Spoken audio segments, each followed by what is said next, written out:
If you are considering going no contact with a narcissistic or toxic parent or your family, you know that the aftermath of that can be the most anxiety-inducing part.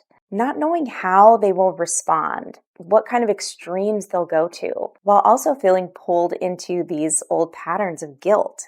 And many of us have tried for decades to improve these relationships with our parent, and we're exhausted now. The best response to most of these text messages is going to be silence. So keep that in mind as we go through it.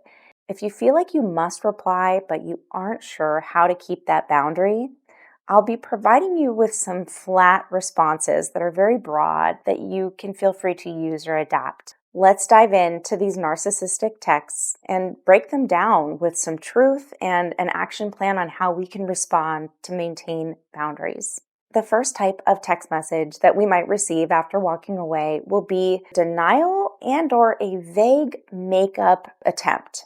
So they'll say things like, "Can I borrow your roasting pan? I'm ready to move forward whenever you are. I know we've both said things that we regret, and I can forgive and forget whenever you're ready. Hey, my birthday's this week. I don't even know what I did wrong. Please call me." We didn't get to this point of walking away without them knowing what they've done wrong. All of these kinds of text messages can be translated as, "I know exactly what I did, but I'm not going to address it because that would validate it.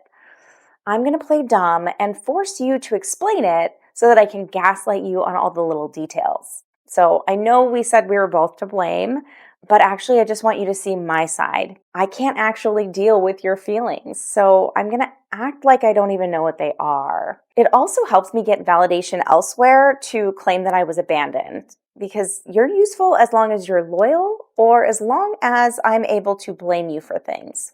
So otherwise, why should I bother to understand you? I don't need to. This is essentially a bait and switch scheme. One of the things that I realized as an adult is that not everybody wants clarity and not everybody wants to collaborate for peace.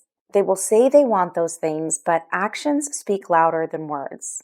Because you and I both know that a narcissist will happily live in a cloud of bullshit and they'll pretend that it's fresh air.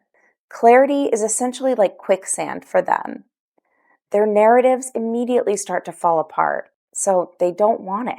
Any apology that they offer at this point is likely just the latest attempt to say they did their part, they checked the box, and they will continue to claim that the problem is not their behavior.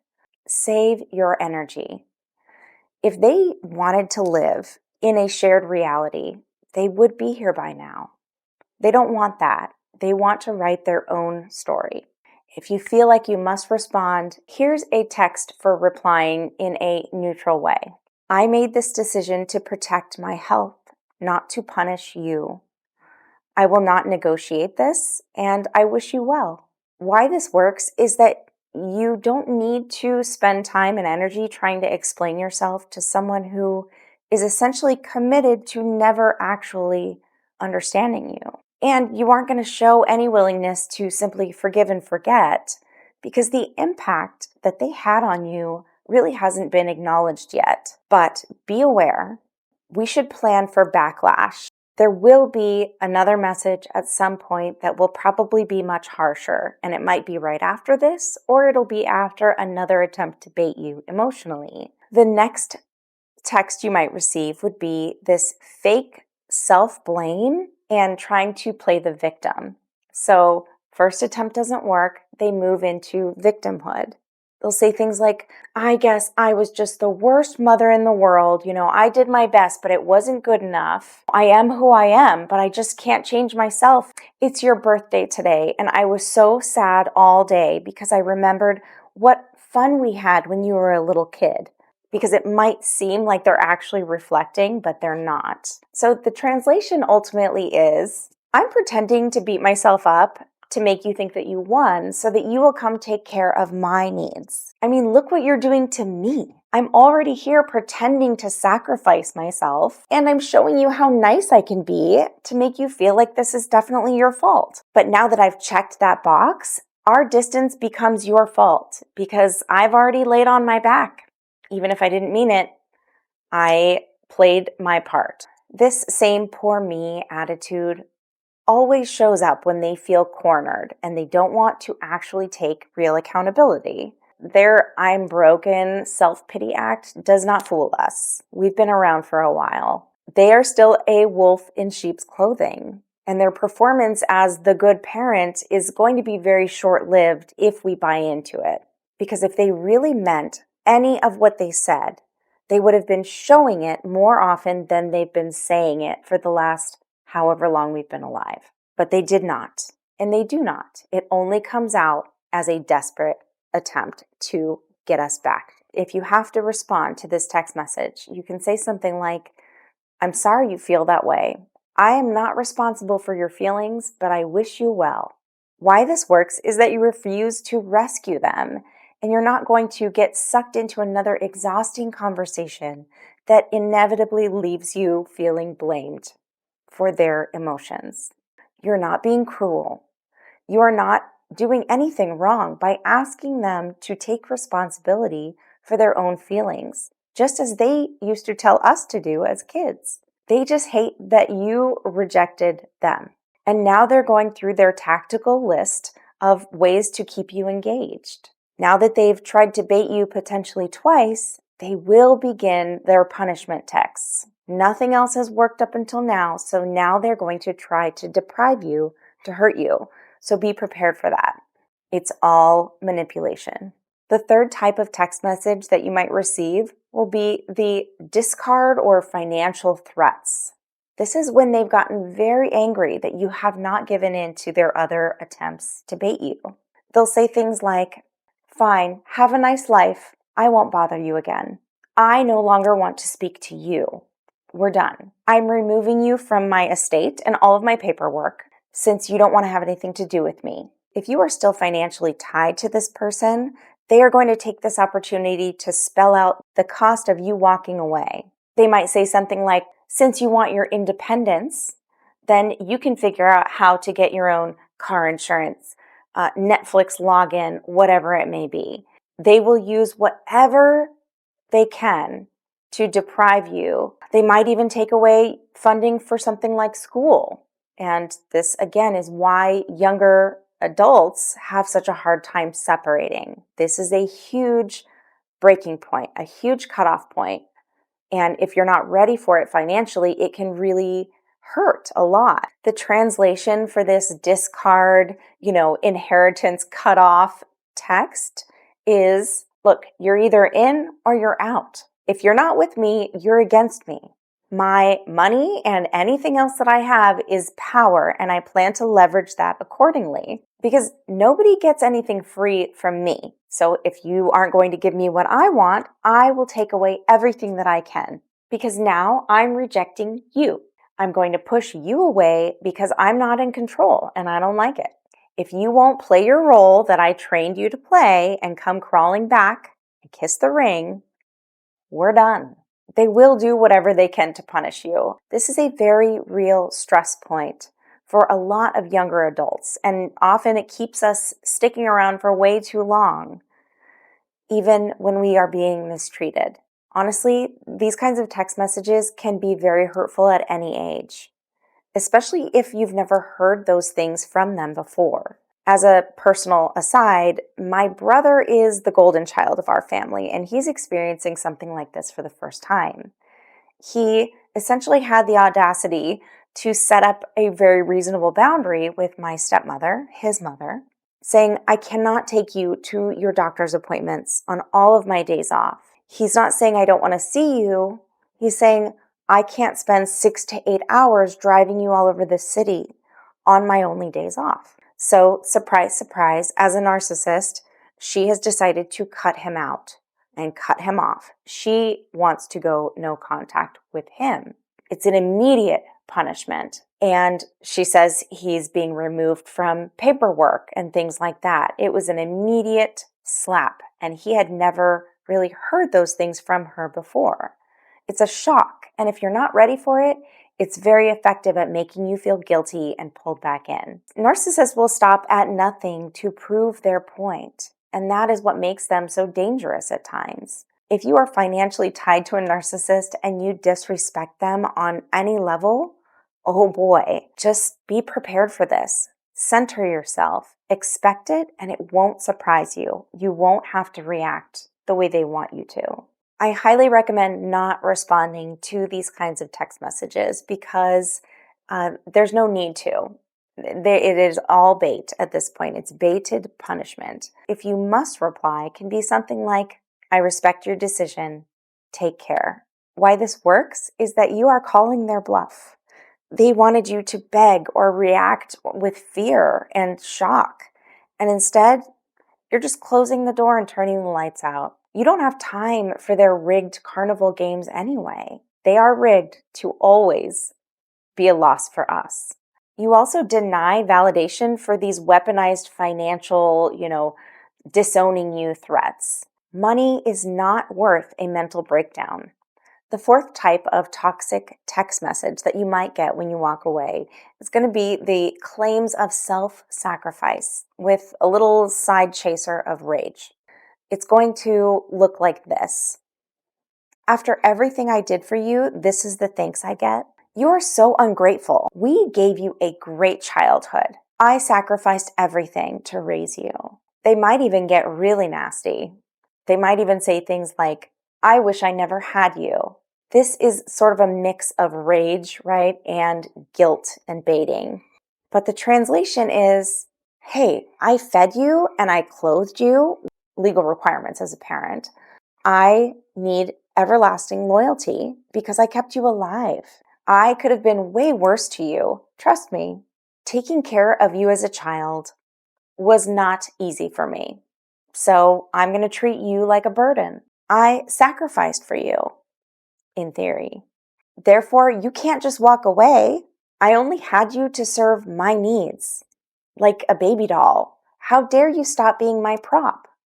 This might show up with the discard message because narcissists hate taking care of other people.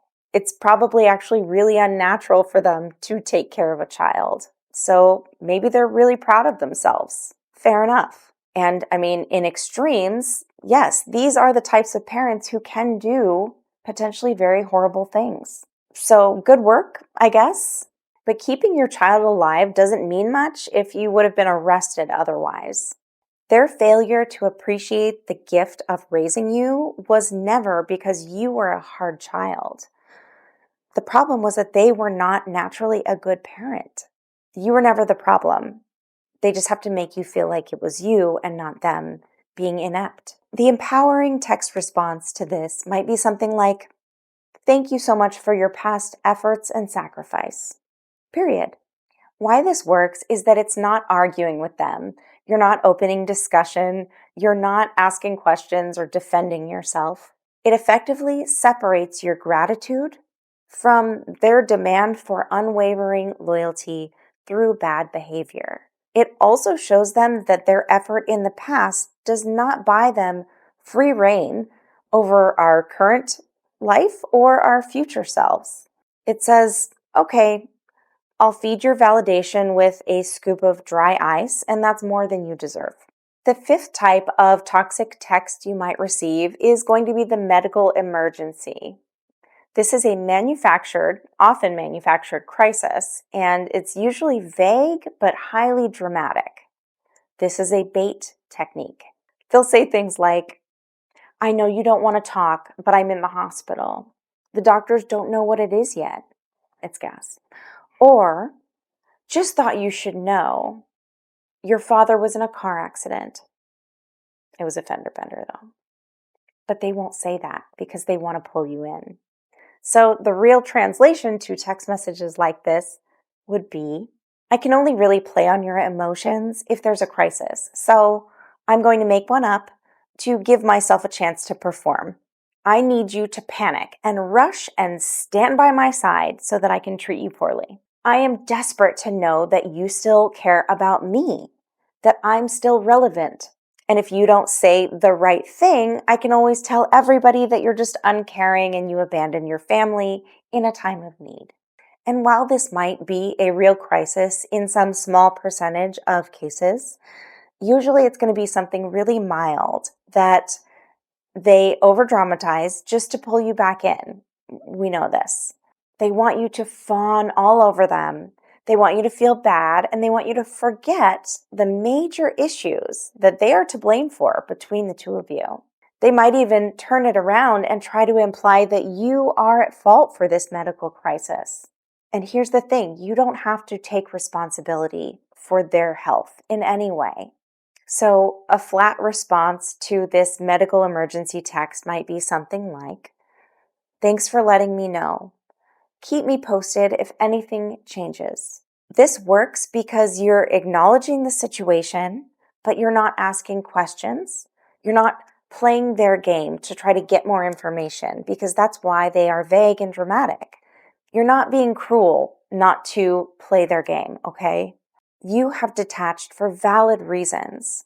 You won't hear from them again unless this is a serious medical situation, and that's the way it should be. You are doing what you need to do to protect yourself because you've already paid your dues. Your nervous system has been on high alert for way too long. Number 6. The sixth type of text message you might receive at this point is punishment, and it's weaponized nostalgia.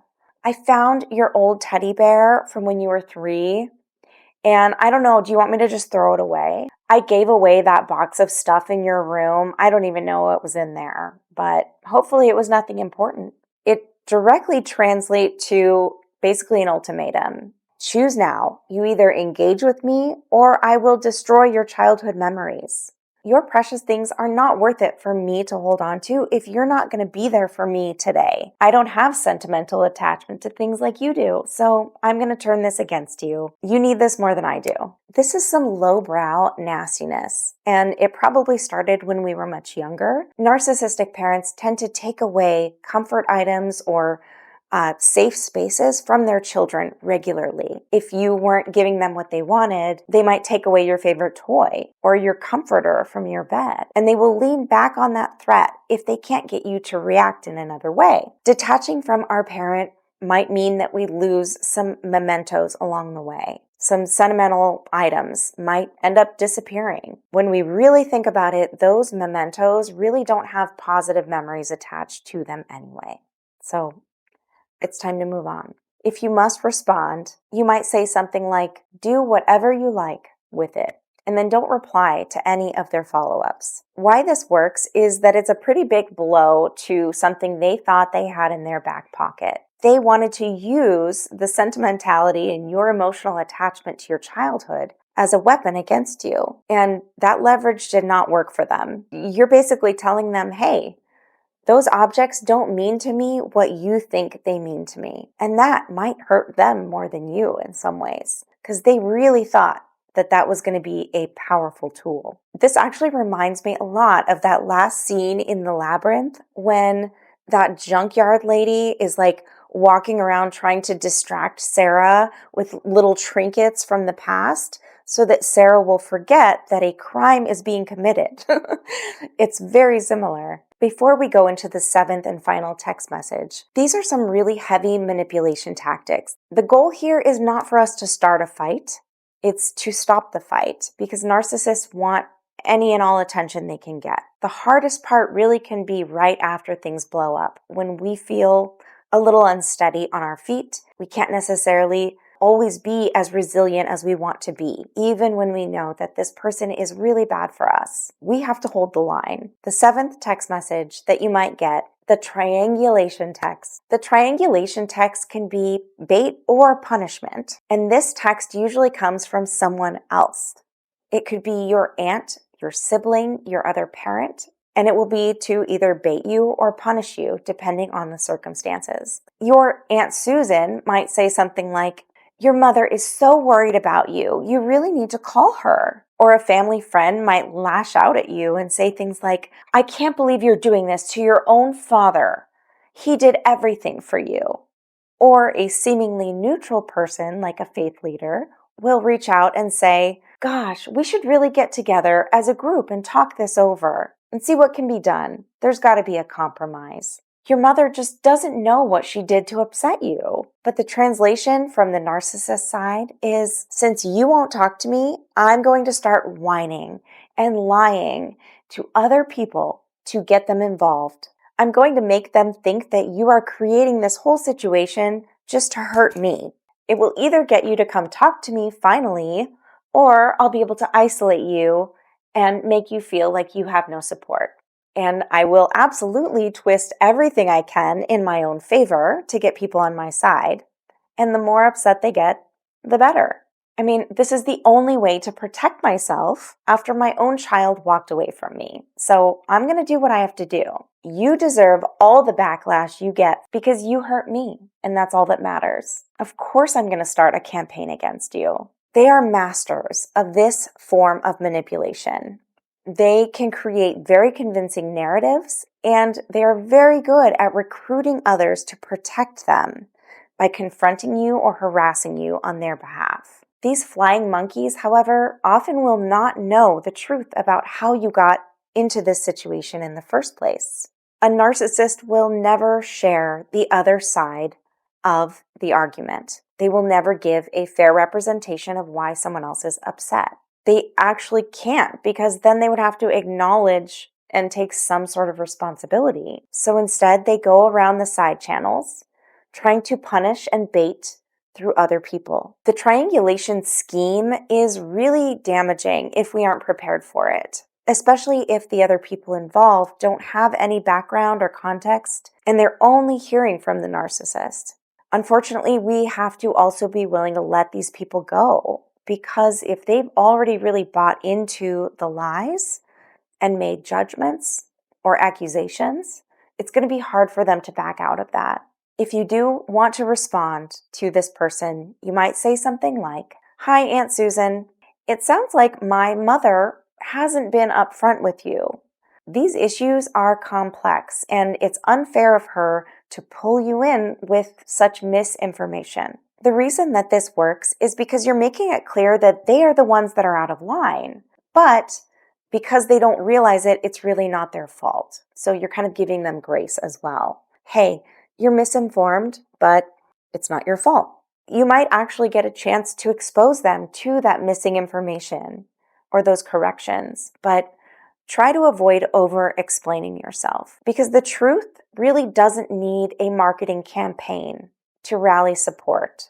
The truth should stand on its own for anybody who is willing to see it. If they really want to know the truth, they will be open to that, and they will see it for themselves. And you'll know by their response whether they're actually in for truth and mediation, or if they are protecting that parent of yours and just playing their role to avoid punishment themselves. When we walk away from a narcissistic parent, they're going to go through different stages depending on their personality.